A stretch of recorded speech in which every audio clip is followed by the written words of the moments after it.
presentation is about the challenges that occur when you localize video.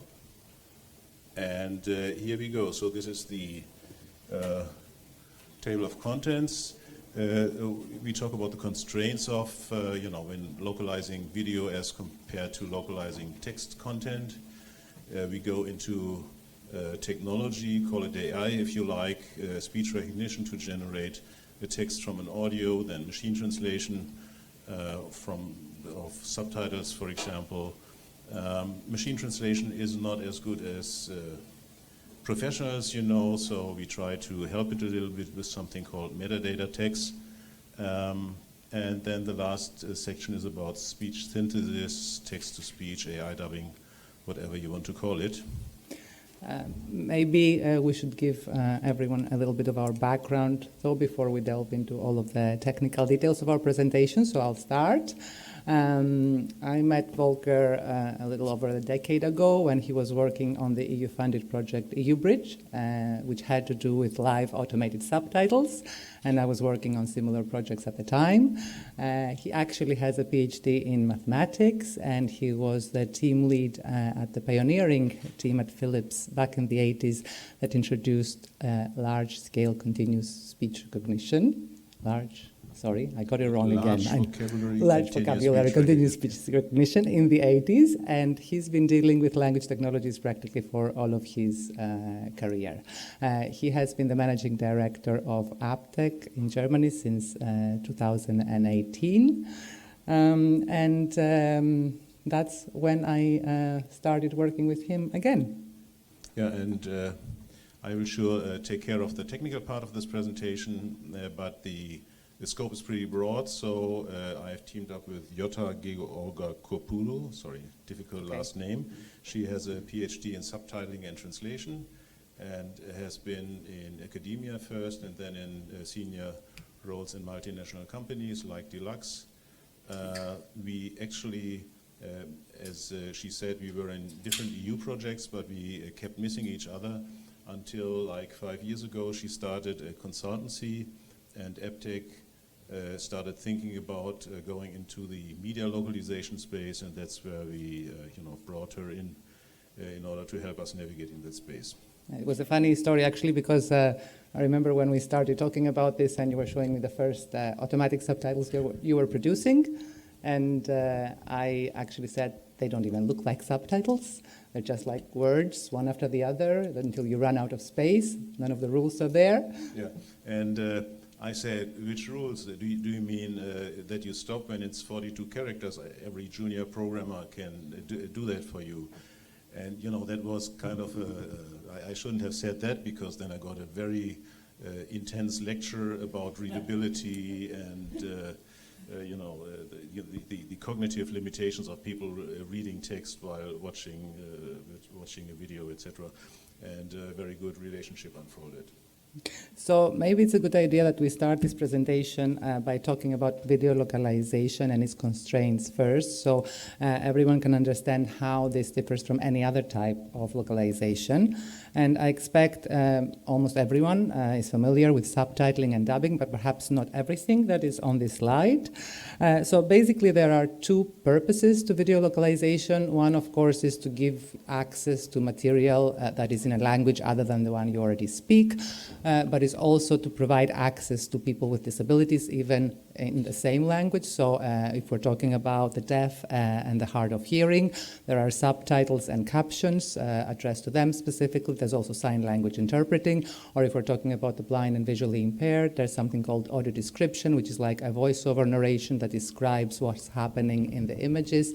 And there's also audio subtitles. And then under the category of translation, of course, you have subtitling, voiceover, dubbing that I'm sure you've all watched. There's also media interpreting, which is the thing that you see in the news, which is really basically a type of interpreting. Instead of being physically present at an event, you are interpreting something that's being broadcast live.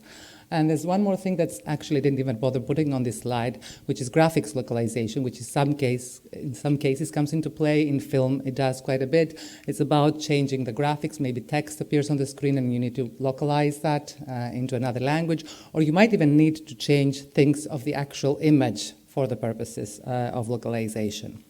And how do you actually localize? There are two ways to do that, and one is to replace the audio, the source audio with audio in the target language. This is called revoicing. There are two main types of revoicing, voiceover and dubbing. Again, I'm sure you're familiar, but just very briefly, voiceover is actually a term that's used both in production and in post-production. So in things like documentaries, any video that contains an off-screen narrator uses voiceover, of course. The same goes for educational videos, corporate product demos, they all contain voiceover. And these kind of videos, when they're localized, they're typically localized with voiceover again, which is basically the target audio being recorded. It's superimposed on top of the source audio, which is dipped in the background, and you can still hear it a little bit. And this is basically voiceover in post-production. And another type of voiceover is what they use in some East European countries, where they have a single narrator that talks in a flat, unemotional voice and translates the dialogue of all the characters in a film. And that's in contrast to dubbing, where the target audio, the dubbed audio, completely replaces the source audio. And you don't hear anything in the background, and the whole thing is done at a much higher level. Dubbing professionals actually call the process creating a new original. That is because of the casting process, where they cast the appropriate actors with the appropriate voices. Everything needs to be perfect. There's a whole team of creatives involved. Famous actors, as you know, we are in Spain. Famous actors will have their own dubbing actors in the country, so they hear a consistency in the voice and so on.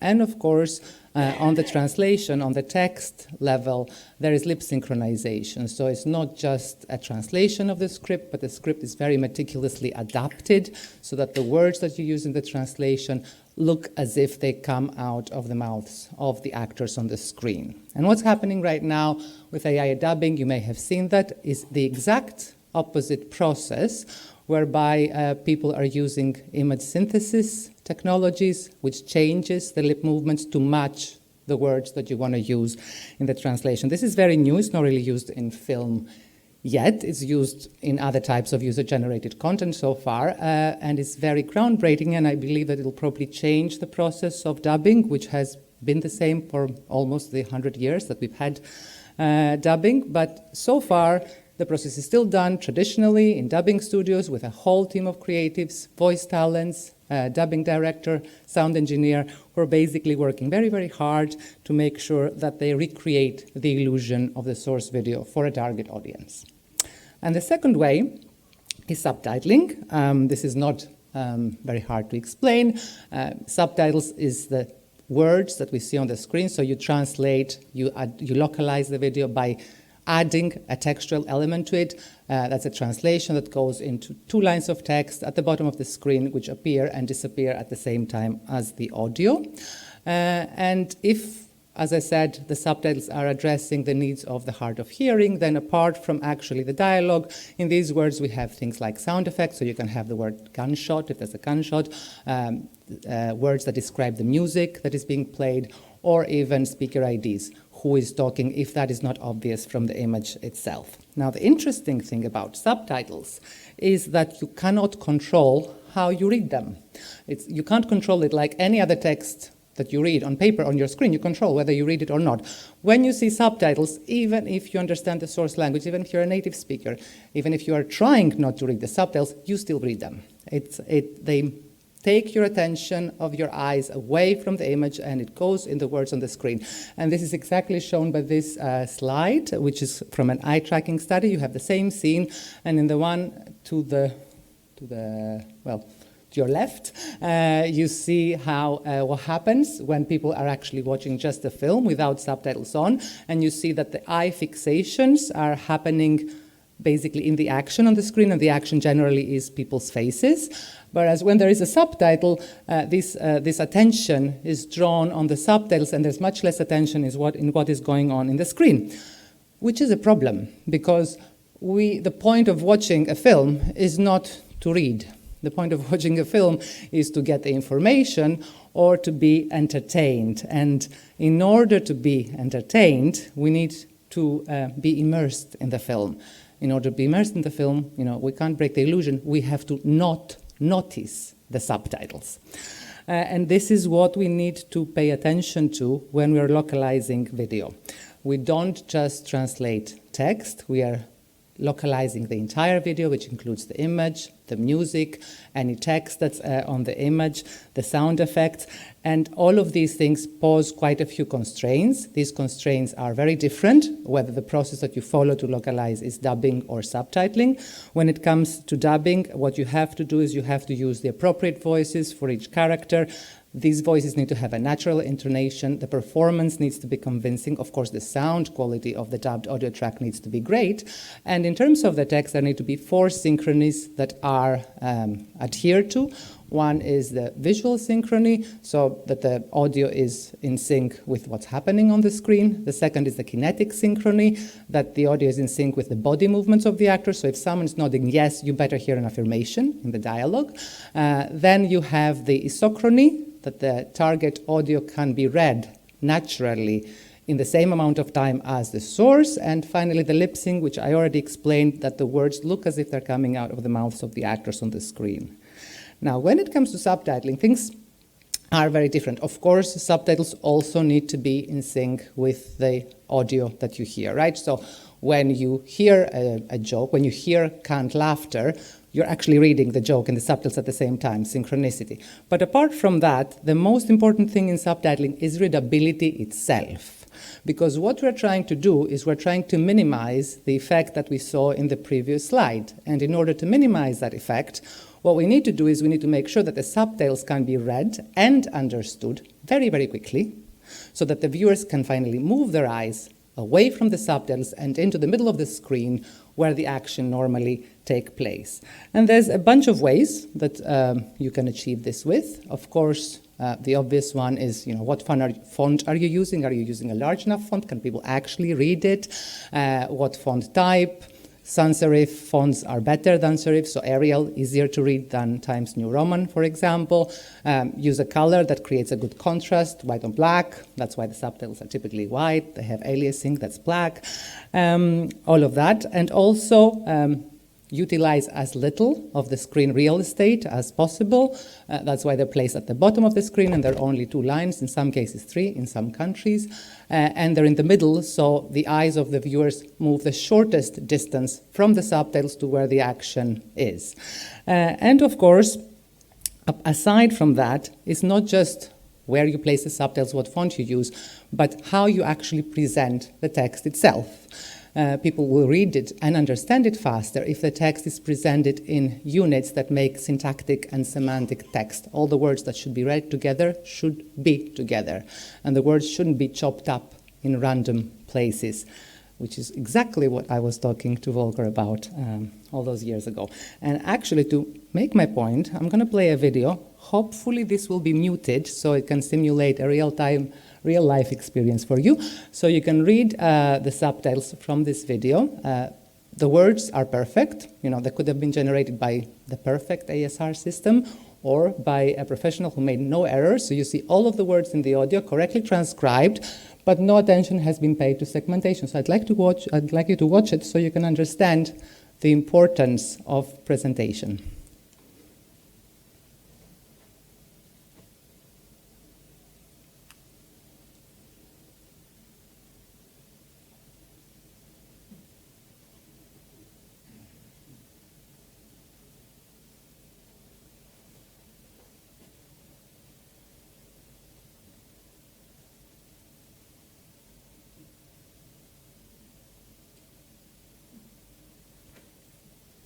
Okay, I think that's enough.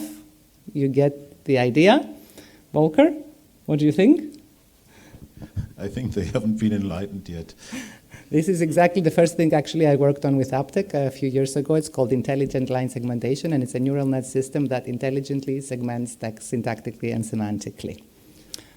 Okay, I take over for the speech recognition part, and let's see what we have. Yeah, okay, so speech recognition makes a time text out of a dialogue. That's what you know. Every speech recognition system also creates time markers. You sometimes don't see them, but they come for free. But there is more that you need for good subtitles. And I'll show you an example. Read the first one.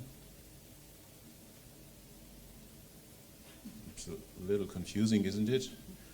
Try the second, that's with capitalization and, with true casing and with punctuation. And now if you read the third one, you know what's going on, right? That's with the speaker changes.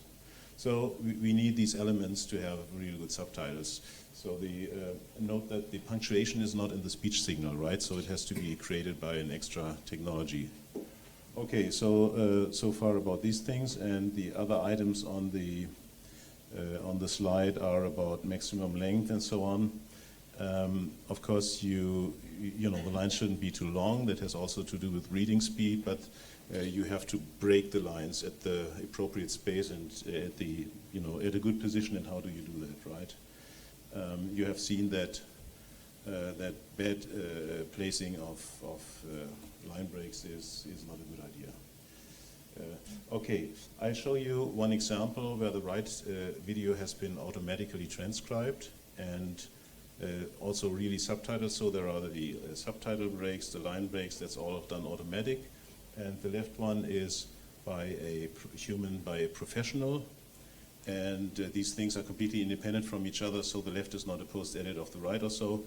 So you might see, or typically we'll see, different choices, and they are both correct, both for the timing and for the line breaks.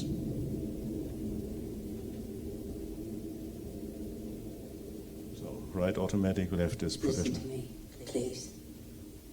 You're like me, a Homo sapiens, a wise human. Life, a miracle in the universe, appeared around 4 billion years ago, and we humans only 200,000 years ago. Yet we have succeeded in disrupting the balance that is so essential to life. Listen carefully to this extraordinary story, which is yours, and decide what you want to do with it. Okay, I stop here because then it's 12-second silence or so. I love to show that video. One is because we have used it for 4 years, so when you are technically advanced, you can update your demos every 5 years or so. The other one is it shows how good it can be, but still there are a few flaws, right? So one thing's for sure, you have to post-edit automatic subtitles, but it's also a big help. So that's what I would like to convey. What's the next? Oh, okay, machine translation, yeah. Going from a source to a target language, and you all know machine translation. I pledge that that one has to have different system when it's about speech-related text, right? Speech that comes from audio is different. It's written language, spoken language, that's a completely different story. And AI can cope with that, for sure. You just have to train it with the proper material, with text that comes from audio, like people speak, or like people speak in movies, or like text that is in subtitles, but that's usually not the case. And I have to give you one example where the source is on the left side. There is let's call it speech MT, that is specialized on subtitles, and then the right one is a very well-known, really good text-based MT, that's Google Translate. And you see here, for example, What's Up Baltimore, that's well translated into German, and the text translation is not fully appropriate because it doesn't match that context. There is a person, a comedian in Baltimore facing the audience and saying, "What's up, Baltimore?" And the translation on the right side is, "What's the matter, Baltimore?" And that doesn't make sense because the audience wouldn't answer. And similar here. I try to have a show tonight without offending nobody. Without offending nobody, that's slang. And you would, you show me something I don't like to see. Did you incorporate the later start? Okay, we'll figure that out later. Slang is not seen in written text typically. And the last one is triggers. The English loanword trigger is right when there is a trigger warning, and the standard translation, ausgelöst, would be right in a different context. And you don't see trigger warnings as often in text, and that's again the reason why the text MT fails. Let me skip the Spanish one, just for the purpose of time, and let's go for let's talk about metadata. That's one way to cheat, kind of, right? You tell the MT, sorry, I forgot to say, both engines translated the U in the wrong way. They translated U into a singular form in German, but it should have been plural because it's an audience. The system doesn't know it's an audience. The typical thing when you deal with MT, it doesn't know what's going on really, but you can tell it, right? You can say, well, that's plural, that's female speakers, it's formal, informal language, that kind of stuff. And by providing these tags, quality can be enhanced. Okay, rushing through this, that's a number of language technologies. To facilitate, let me explain what you see. In the upper half, it's the realm of audio, and in the lower half, it's time text. And translation goes from left to right. Left side is the source language. Right side is the target language, say from English to German, for example. Oh, sorry, I didn't show that. And here we go. We want to translate from English audio to German audio. And we take the detour via the time text using ASR. And we do the machine translation. Ideally, we provide the meta tag, prefer the short translations because people shouldn't read too much. And then we synthesize this. And there's a very nice video that the two colleagues of mine with the AppTech shirts can show you at the booth, and we won't show you here. It's a very nice one, but I show you another one that is, where one needs some quiet space, like this one here. The point is, you should kind of select the right material for being treated with automatic systems, right? You don't, and this is probably the one of the most precious gems in the history of film, right? That's the Casablanca and the dialogue between Humphrey Bogart and Ingrid Bergman. And this has to be treated by humans, right? You don't let a machine working on this, but it was just so tempting, so we kind of thought, let's try anyway. Even if you shouldn't. And that plane leaves the ground and you're not with it. That's the original. Maybe not today, maybe not tomorrow, but soon for the rest of your life. What about us? You'll always have hands. We didn't have. We lost it until you came to Casablanca. We got it back last night. I said I would never leave you. And you never will. By the way, I watched the movie twice when we prepared this. This is what, just because it's so great. And this is what we achieved, German voices. Automatic with post-editing, lots of post-editing. Come on, what's on? Wenn das Flugzeug den Boden verlässt und du nicht bei ihm bist, wirst du es bereuen. Vielleicht nicht heute, vielleicht nicht morgen, aber bald und für den Rest deines Lebens. Aber was ist mit uns? Wir haben immer Paris, wenn wir nicht wir haben es verloren, bis du nach Casablanca kamst. Wir haben es gestern Abend. Ich sagte, ich gehe nie weg. Und das wirst du nie. I can't speak a word of German, but I Yeah. just love the sound of her voice. Yes, Ingrid Bergman is really cool. Humphrey Bogart we still have to work on, but Ingrid Bergman we got already. You So, said you post-edited it. What did you post-edit?